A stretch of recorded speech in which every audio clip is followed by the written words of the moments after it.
लागाइछे सारी लागाइछे चूरी ठोटला छे लाली माथा त छे बिंदी लागाइछे सारी लागाइछे चूरी ठोटला छे लाली माथा त छे बिंदी जै दिन से देखनु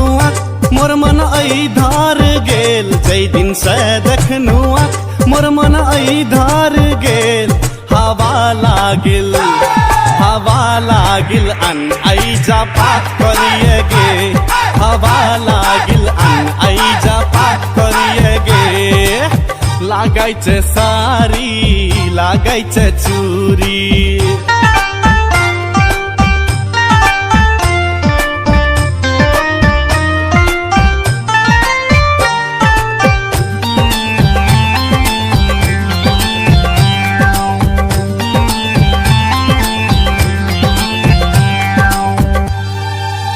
दामादत आस्ते आस्ते देखनु बाप रे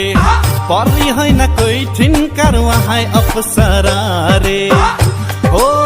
दामादत आस्ते आस्ते देखनु बाप रे परी होइन कोई ठिनकर वहाँ अप्सरा रे लामो चुली बाली